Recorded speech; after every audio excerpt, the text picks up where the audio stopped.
Hello and welcome to Wisdom and Wealth, the YouTube channel dedicated to helping those over 40 navigate life's complexities with grace, wisdom, and a little bit of financial savvy. Have you ever found yourself feeling trapped, even when there are no physical bars holding you captive? Do your thoughts race relentlessly, even when you desperately crave a moment of quiet serenity? What is it about the human experience that makes it so incredibly difficult to simply quiet the mind and experience genuine peace? Imagine yourself seated in a tranquil room, devoid of any distracting noises, yet your mind persists in its chaotic dance of worries, to-do lists, and half-formed ideas. If this sounds familiar, you're certainly not alone. Worries about the future, regrets from the past, fleeting hopes, and persistent fears, they often seem to bombard us in an endless, overwhelming stream. But why? Why is it so difficult to find that inner stillness? A story is told of a man trekking through a dense forest, burdened by an enormously heavy backpack. He was exhausted, dripping with sweat, and could barely manage to take another step. A compassionate passerby inquired, "Why don't you simply set that pack down for a while and rest?" The man, surprised, replied, "I honestly didn't even realize I was still carrying it." That backpack, my friends, is our own minds, often overflowing with an unnecessary and burdensome load of thoughts, anxieties, and unresolved issues. If you like what you hear, then please consider subscribing to this channel. Welcome, once again, to Wisdom and Wealth, a sanctuary where timeless wisdom intersects with the challenges and opportunities of modern life. If you've ever felt a yearning for inner peace, a deeper understanding of yourself, or a more fulfilling existence, then you've undoubtedly found the right place. However, I want to address something important. I've noticed that while many of you find value in our content, only a small percentage of viewers actually subscribe to the channel. Currently, the subscribe rate is at 2%. Now, if you're a person who values genuine personal growth, practical life advice, and a community of like-minded individuals, then I sincerely encourage you to take a moment to like this video, leave a comment with your thoughts, share it with someone who might benefit, and most importantly, subscribe to our channel. It is a simple click of the button, but it goes a long way to help us achieve our mission. Let's embark on this journey of self-discovery and mindful living together, one deliberate step at a time. The key to unlocking inner peace and freedom isn't about doing more, acquiring more, or striving harder. It's about learning the art of letting go, of shedding the unnecessary weight that we've accumulated over the years. In Buddhism, the wise Buddha observed, "The mind is everything. What you think, you become." But if the mind is constantly cluttered with distractions, negativity, and unresolved baggage, how can we ever hope to cultivate a state of tranquility and inner peace? We enter this world inherently free, unburdened by expectations and limitations. But as we grow, we start collecting labels, absorbing limiting beliefs, accumulating fears, and internalizing external pressures. Gradually, imperceptibly, we begin to lose sight of our authentic selves and stop living truly free. Consider subscribing and clicking the notification bell, you won't regret it. We often find ourselves conforming to what others expect of us, rather than embracing our own unique and genuine selves. When we harbor anger and resentment, the person we ultimately hurt the most is often ourselves. When we allow fear to dominate our thoughts, the world around us becomes distorted, appearing more dangerous and threatening than it actually is. But what if we could learn to release these burdens, to let go of the anger, fear, and limiting beliefs that weigh us down? Buddhism teaches that the mind is like a still body of water. When it is calm and undisturbed, it reflects the world around it with clarity and precision. However, when the mind is agitated and stirred up, all we see is confusion, distortion, and a lack of clarity. You don't need to embark on some grand quest to fix the entire world. The most profound and impactful change begins within your own mind. Every single breath you take can be a powerful pathway back to the present moment, back to yourself. Just now, not in some imagined future, not dwelling on the past, but right here, right now. This very moment, despite its apparent simplicity, holds the key to profound peace, but we often overlook it in our endless pursuit of something more. You don't need to escape to a remote mountaintop to experience true freedom. You simply need to cultivate the ability to observe your thoughts without clinging to them, without allowing them to dictate your emotions and actions. Freedom isn't found in grand gestures or loud pronouncements. It resides in the quiet stillness, in the act of observing your mind without judgment, and in consciously choosing not to follow its every whim. Letting go isn't about deprivation or loss, it's about rediscovering what truly matters, returning to a state of peace, returning to truth, and ultimately, returning to your authentic self. The initial step on this path is to become aware of your thoughts without judging or labeling them. Simply observe them as they arise and then gently allow them to pass, like clouds drifting across the vast expanse of the sky. The mind, accustomed to clinging, will undoubtedly resist this process. But each time you consciously choose to let go, even in the smallest way, you take a significant step toward liberating yourself from its grip. The Buddha didn't instruct us to transform ourselves into someone else entirely. He simply encouraged us to cultivate deep self-awareness, to understand ourselves beyond the superficial layers of labels, rules, and expectations. So, are you ready to finally unburden yourself, to release the weight of that metaphorical backpack? Let's embark on this transformative journey together, one conscious breath, one deliberate step, one undeniable truth at a time. This is just the beginning of a process of seeing without the self. If you are ready to take the first step, then like this video now. Come closer, settle in, and let us engage in a dialogue, not with our busy, racing minds, but with the quiet wisdom of our hearts. You desire to free your mind, but to truly achieve that liberation, you must first embark on a journey of self-understanding, asking the fundamental question, who is this I that is seeking to be free? When you declare, I am sad, who is the one experiencing the sadness? When you express, I want peace, who is the one yearning for tranquility? When you lament, I am not good enough, who is the source of that self-deprecating message? Gently examine these questions with patience and curiosity. Avoid the urge to rush to immediate answers. Instead, simply sit with them, allowing them to resonate within you. Breathe deeply, and let the gentle breeze of silence softly flow through your being. In the Buddhist tradition, we don't subscribe to the notion of a solid, unchanging self residing deep within you. Instead, we understand the self to be like a fleeting dream, vividly real while we are immersed in it, but ultimately dissolving upon waking. The Buddha taught that what we commonly perceive as our self is actually just a collection of ever-changing elements.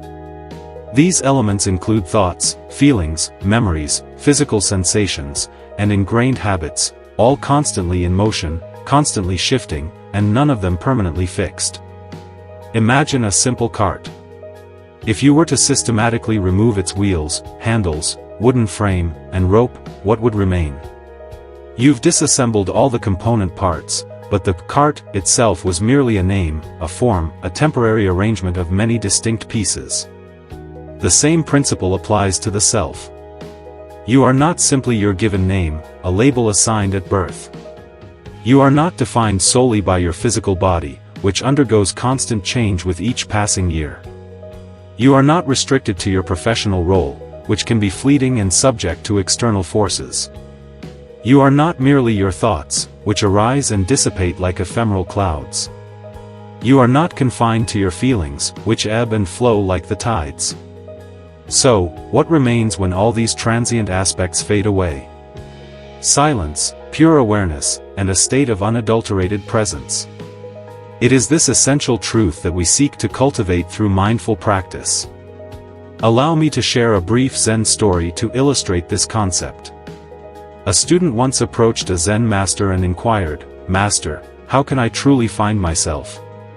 The master responded with a seemingly paradoxical statement, "Drop the one who is searching." The student, perplexed by this cryptic answer, asked, "But if I drop the one who is searching, who will remain?" The master simply smiled and replied, "The one who remains does not ask questions." The ego, that part of us that identifies with the self, is always striving to hold on, to assert its own importance, to be perceived as right, to seek validation, and to crave praise. But all this yearning, all this attachment, is ultimately the source of suffering. The Buddha referred to this clinging to the self as the root of our discontent, and he presented a path to gradually loosen its hold on our lives. The key lies in observation. When a thought arises, avoid immediately claiming it as my thought. Instead, simply observe it, watching it unfold like a leaf gently floating down a river. When anger emerges, refrain from declaring, I am angry. Instead, recognize that anger is merely visiting, an impermanent guest. Allow it to come and allow it to go without resistance. You don't have to identify with it. When sadness washes over you, acknowledge that sadness is simply passing through, not a defining aspect of your identity, but rather a temporary emotional experience. It is a guest, not the permanent resident. This is the essence of seeing without the self. You observe life's experiences without immediately claiming them as mine or me. Therein lies great liberation. Consider the nature of a mirror. A mirror faithfully reflects everything that appears before it, regardless of whether it is perceived as good, bad, beautiful, or ugly, without clinging to any particular image. It doesn't express preferences, stating, I like this image, or I dislike that one. It simply reflects. Strive to emulate the mirror. If someone praises you, allow the praise to pass without becoming inflated. If someone insults you, allow the insult to pass without feeling diminished. You are neither the praise nor the insult, you are the underlying awareness that perceives them. This practice can alleviate a great deal of unnecessary suffering. When you firmly believe in the existence of a solid, unchanging self, you perceive every minor inconvenience as a personal attack. A harsh word, a fleeting glance, an unexpected delay, or a perceived failure all feel deeply personal and wounding. However, when you recognize the absence of a fixed, enduring self, you become like the vast expanse of the sky. Clouds may gather, storms may rage, but the sky itself remains untouched, unaffected by the transient weather patterns. A Zen monk once remarked, when I had no self, I had no problem. You might then inquire, if I relinquish the self, how can I function in the world? How can I engage in meaningful work? How can I experience love? Ah, my friend, this is precisely where the true beauty of life begins to unfold. When you relinquish the self, you don't become an empty void. Instead, you become filled with a profound sense of peace, an unwavering presence, and an boundless capacity for compassion. You don't cease to act, but you cease to react from a place of defensiveness or ego. You don't stop caring, but you release the need to cling to outcomes.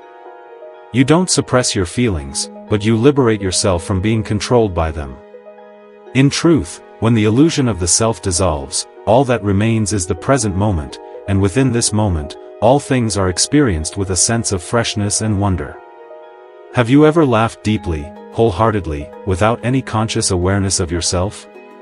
In that moment, you were free from the constraints of the self.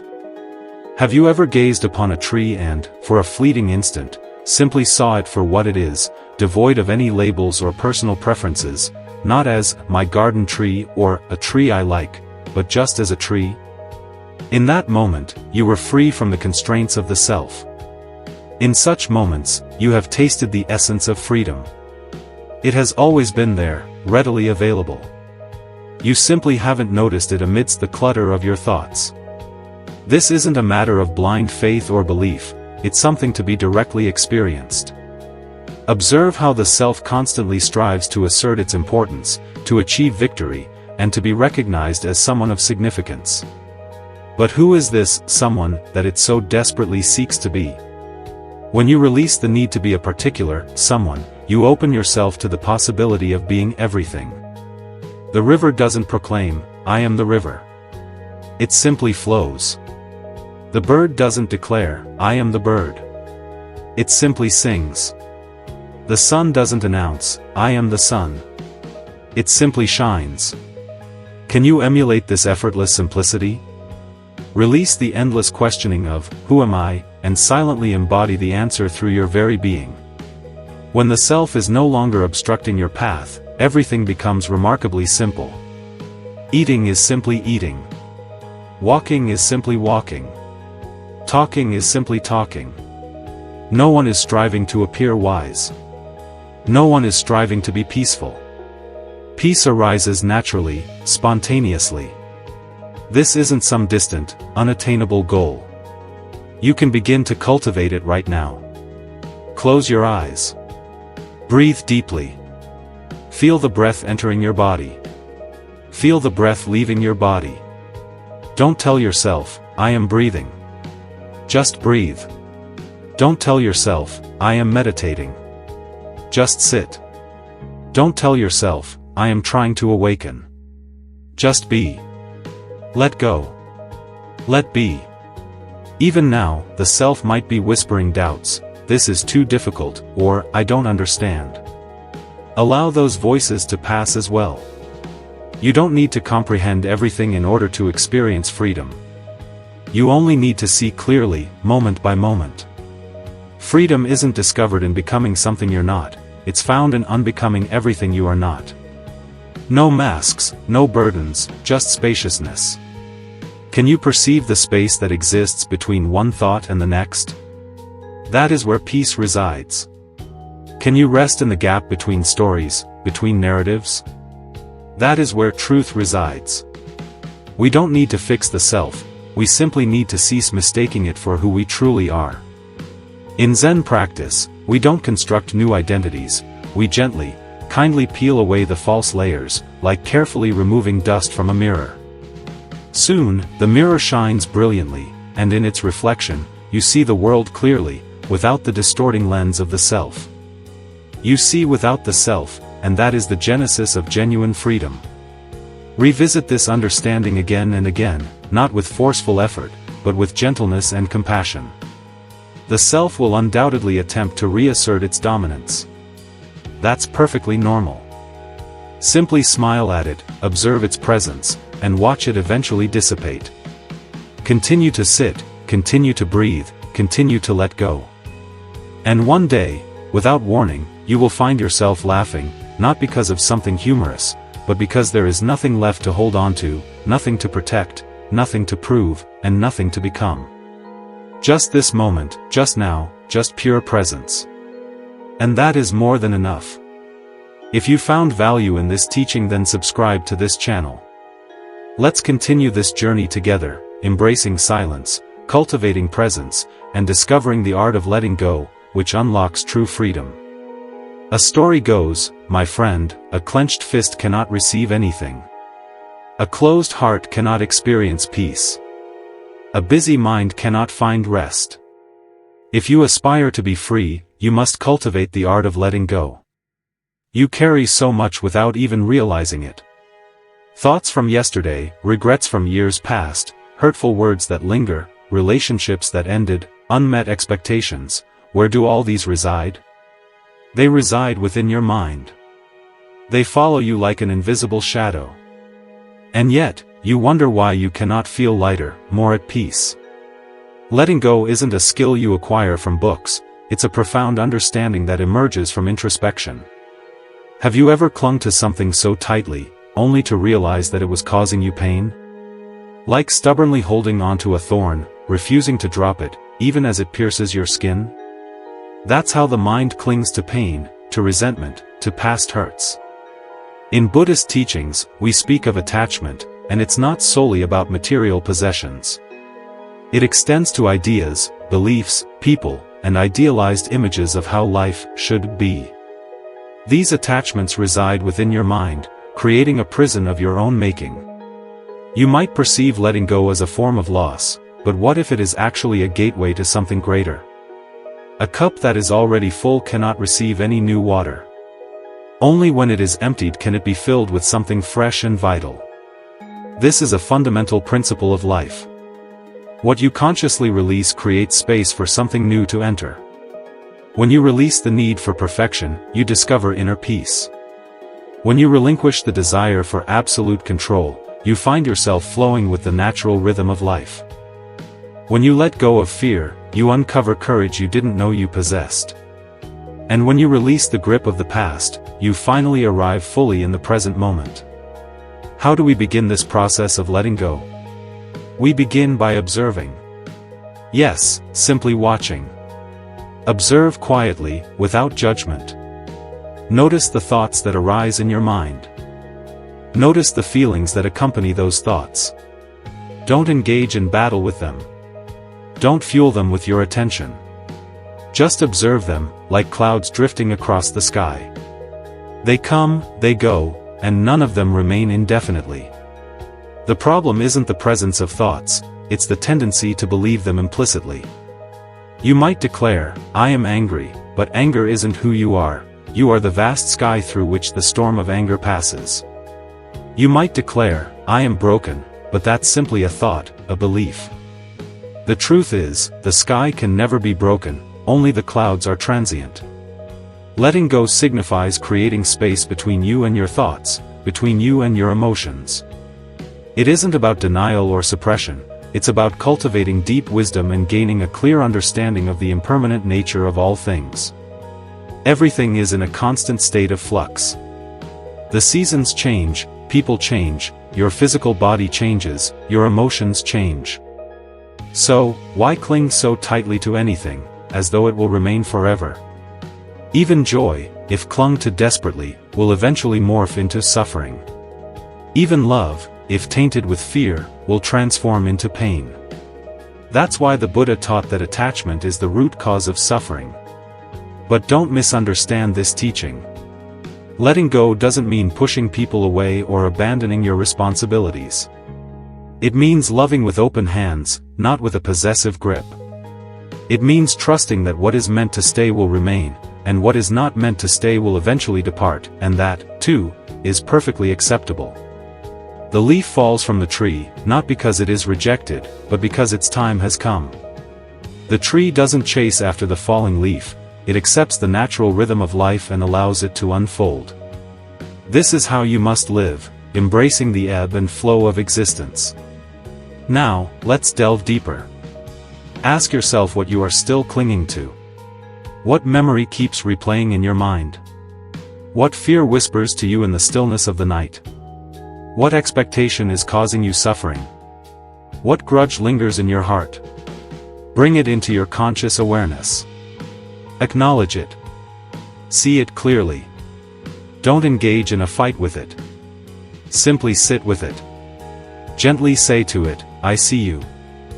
I understand why you have come, but I no longer need you to define me." And slowly, with each deliberate breath, release your grip. Letting go isn't a one-time event, it's a daily practice, a conscious choice to release the burdens you carry. Some things you might need to let go of again and again, until their hold on you gradually weakens. In Zen practice, we often say that to hold on is to suffer, to let go is to be free. You will know that you are healing when external events no longer control you, when your inner peace is no longer contingent on the behavior of others, when you can smile, even when your carefully laid plans fall apart. You must also release the rigid belief that things should always be a certain way. Should is a heavy burden. Let go of should, and you will instantly feel lighter. Life isn't meant to adhere to your meticulously crafted plans, it possesses its own inherent rhythm. Trust in that rhythm. Releasing control doesn't mean giving up or becoming passive. It means surrendering to the present moment. It means taking action without attachment to the outcome. That is the essence of true freedom. Have you ever noticed how tightly the mind clings? It craves answers, guarantees, security. But the truth is, life isn't always clear and predictable, and that's perfectly acceptable. The river flows, not questioning its destination, but trusting in its natural course. You must strive to become like the river, allowing life to unfold without resistance. Letting go also encompasses forgiveness. And yes, I know that forgiveness can be incredibly challenging, but you don't forgive for the sake of the other person, you forgive for your own well-being, for your own peace of mind. Harboring anger is like drinking poison and waiting for the other person to suffer. Release it. Let it go. Forgiveness doesn't signify condoning the hurt, it signifies no longer allowing it to reside within you, to define you. Many people mistakenly equate strength with clinging tightly. However, true strength lies in softening, in opening, in releasing. The strongest tree isn't the stiffest, it's the one that can bend gracefully with the wind. Letting go also encompasses relinquishing the limiting beliefs you hold about yourself. The stories that define you. I am a failure. I am not good enough. I am always like this. These are just ideas, beliefs you've internalized. You can release them, too. Each day presents you with a fresh opportunity to choose again. You are not your past, you are the awareness that observes the past. So, sit comfortably, breathe deeply, and feel the tension in your body. Then gently, with kindness and compassion, loosen your grip on what you are clinging to. Affirm to yourself, I no longer need to carry this burden. And truly mean it. There will be resistance, the mind will likely protest, but what if I need it later? What if I lose something important? Smile gently at your mind, it's simply trying to protect you. But you are now embarking on a path of wisdom, a path of liberation. With every exhale, consciously let go. Let go of the need to be right. Let go of the need to be liked. Let go of the frantic rush. Let go of the pressure. Let go of everything that weighs you down. And what remains? Peace, clarity, lightness, and freedom. You don't need to become someone new, you only need to cease clinging to who you are not. Like a bird with open wings, you can rise effortlessly, not because you tried harder, but because you finally stopped holding on. And so, I ask you again, gently, as a Zen master might. Are you ready to let go? Let go and return to your authentic self. Let go and breathe in peace. Let go and become free. This is the way, this is the art, this is the path. Let's explore the concept of desire, that silent captor that often dictates our lives. Come, sit down, and listen closely, my friend. Let me share with you a quiet truth, one that doesn't shout but rather whispers through every facet of your existence. It is this: desire is the most beautiful prison you will ever know. It smiles at you, offers you glittering gifts, and yet binds you without visible chains. Many people mistakenly believe that pain and suffering stem solely from external factors, such as failure, rejection, or loss. But beneath these, lies a subtle, pervasive voice within the mind that constantly whispers, I want. That seemingly innocuous whisper gradually grows louder and more insistent. It begins with simple desires, I want more money, or I want them to like me. Then it escalates to more complex longings, I want a better life, or I want what they have. Do you see how easily the cycle of wanting becomes endless? One desire fulfilled simply gives rise to another, even more compelling desire. One gain creates a corresponding fear of losing it. One dream realized merely opens the door to 10 more unfulfilled dreams. The more you feed desire, the hungrier it becomes. It's like attempting to fill a bottomless basket, you pour in more and more, but it never truly becomes full. You are not suffering because you lack something, you are suffering because your mind incessantly tells you that you must have it. That insistent must is the very root of suffering. The Buddha referred to it as tanha, which translates to thirst, a never-ending thirst that keeps the fire of dissatisfaction burning within. Now, take a moment to look around. Our society relentlessly encourages you to desire everything: a bigger house, a more perfect body, more followers on social media, more praise, and more fleeting pleasures. They often label it as ambition, but in reality, much of what we call ambition is simply craving dressed up in a more socially acceptable guise. You are promised that happiness is just around the corner, just within reach. But when you finally arrive at that corner, another corner inevitably appears, perpetually receding into the distance. Do you recall a time in your childhood when you desperately wanted a particular toy? You convinced yourself that you couldn't possibly live without it. Then, you finally acquired it, and after a few days or weeks, its magic faded. What had changed? Had the toy itself become different? No, your mind had simply moved on to a new desire. The initial desire ended, and a new one took its place. Desire is remarkably clever. It wears a variety of masks. Sometimes, it disguises itself as love. I want this person to love me forever, you might think. But is that truly love, or is it actually a manifestation of the fear of being alone? Sometimes, it masquerades as self-worth. I want to be successful, you might declare.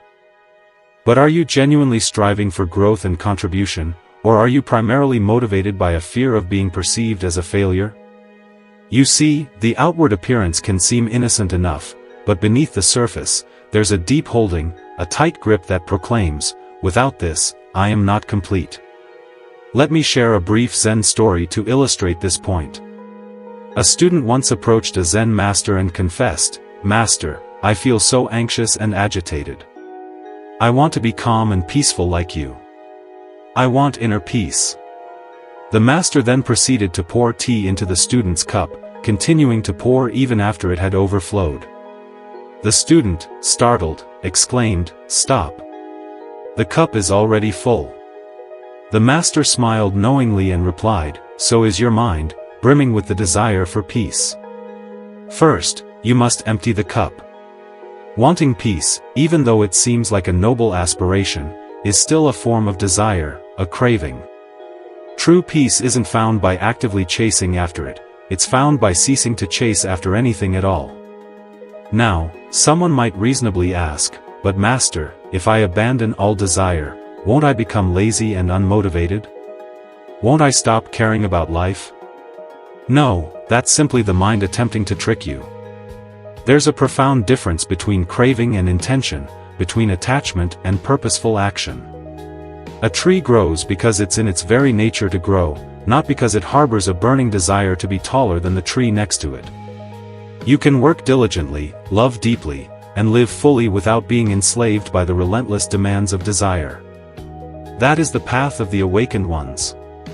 The Buddha himself walked tirelessly for miles each day, taught countless people, and touched numerous hearts with his compassion. Yet, he harbored no desire for fame, power, or personal reward. His heart remained light because he wasn't burdened by the weight of constant wanting. When you act from a place of clarity, rather than from a place of craving, you become like a river flowing effortlessly, powerful but not driven by desperation. You can fully enjoy the beauty and richness of the world without becoming entangled in it. Yes, savor the taste of the fruit, feel the gentle caress of the breeze, immerse yourself in the beauty of the music. But when the fruit is gone, or the song comes to an end, release it with grace and equanimity. Don't cling to it. Don't cry out for more. That's where suffering invariably begins. Desire always whispers, "Not enough." Wisdom whispers, "This is enough." Desire is a voice that constantly projects into the future. It tells you that one day, you'll be happy when you finally get this, when you reach that milestone, when they change their behavior, or when you achieve some external marker of success. But true peace is only ever found in the present moment, right here, right now. Watch your thoughts carefully. How many of them begin with the phrase, "I want"? Observe them clearly, not with judgment or shame, but with mindful awareness.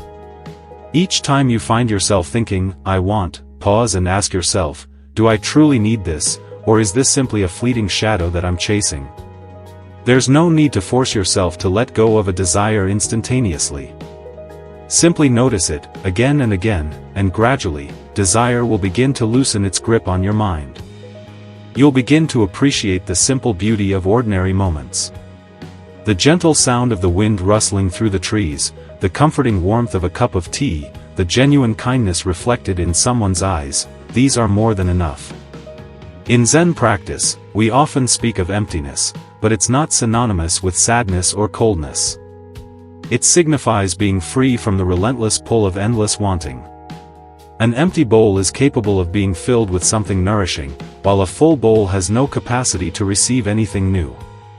So, how do you embark on this journey of liberation from desire? First, cultivate stillness. Just breathe, deeply and consciously. Allow your thoughts to come and go without clinging to them. Second, question every strong desire that arises. Is it rooted in love, or is it fueled by fear? Is it grounded in truth, or is it simply a deeply ingrained habit? Third, create a space between thought and action. Don't immediately react, simply observe. It is in that space that true freedom begins to blossom. And lastly, practice gratitude. When you are sincerely grateful for what already is, you don't hunger so desperately for what is not. Gratitude is the gentle sword that cuts through the root of desire. Let me conclude with a simple, yet profound truth. You are not here to accumulate possessions or to chase after fleeting applause or external markers of success. You are here to awaken, to remember who you truly are beyond all the wanting, the striving, and the endless chasing. Desire may knock persistently at your door, but you don't have to grant it entry. Smile at it, offer it a respectful bow if you wish, and then gently return your attention to your breath, to the present moment. Remember, my friend, that whatever you relentlessly pursue today will likely become a heavy burden you carry tomorrow. Strive to be light, be free, and let go. And walk on. Now, let's discuss the illusion of control. Take a seat, breathe deeply, and let's begin by pondering a fundamental question. Why do so many people suffer in their attempts to control every aspect of their lives? Look around you. People are constantly striving to control everything: time, money, love, relationships, the thoughts and opinions of others, the trajectory of their lives, and even the shape of their future. From the most mundane daily routines to the most ambitious long-term goals, the mind relentlessly seeks to exert its dominion over every detail. But tell me, in all honesty, when has life ever truly unfolded precisely according to your meticulously crafted plans? The desire for control is akin to trying to hold water in your cupped hands. The tighter you squeeze, the more rapidly it slips through your fingers. You've undoubtedly encountered individuals who meticulously plan every aspect of their lives, from what to eat to what to wear, from what to say to where to go.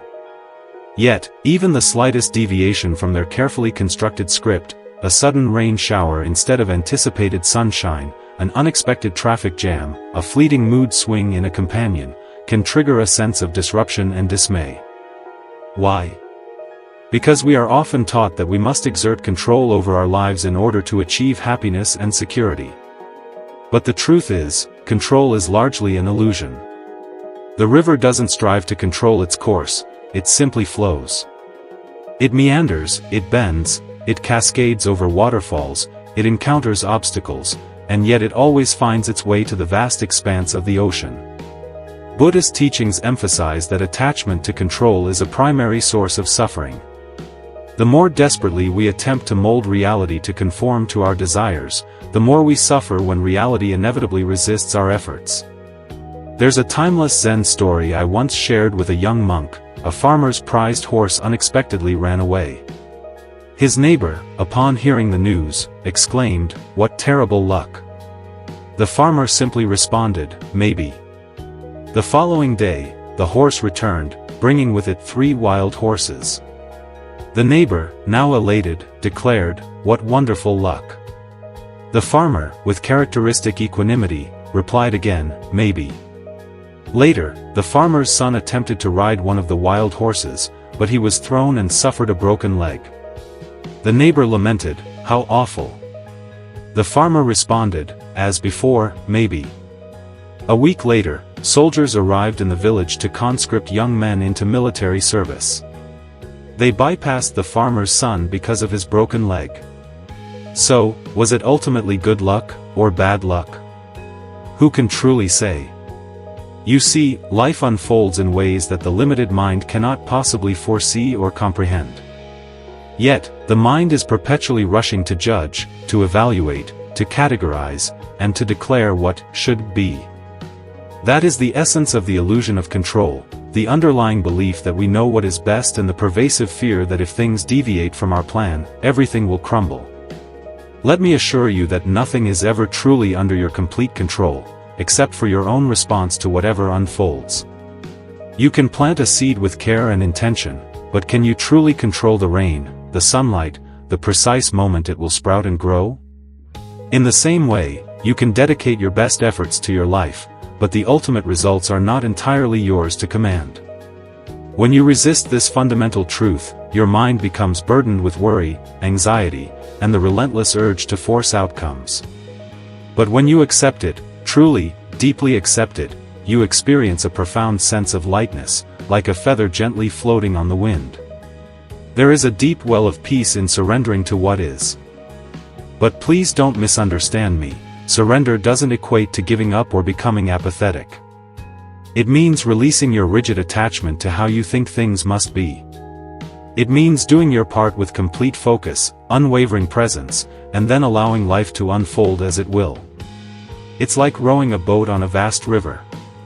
You must row with intention and effort, yes, but you cannot row against the current indefinitely. You must also learn to flow with it, to trust in the river's wisdom. The river inherently knows where it's going, even if you don't have a clear map.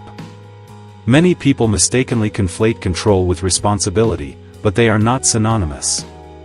Responsibility is the ability to respond with mindful awareness. Control is the desire to dominate out of fear.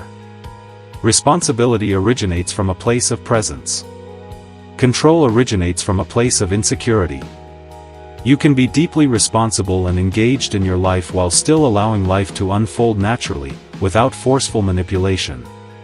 There's something else you must understand: you cannot control other people. You cannot control their choices, their words, or their emotions.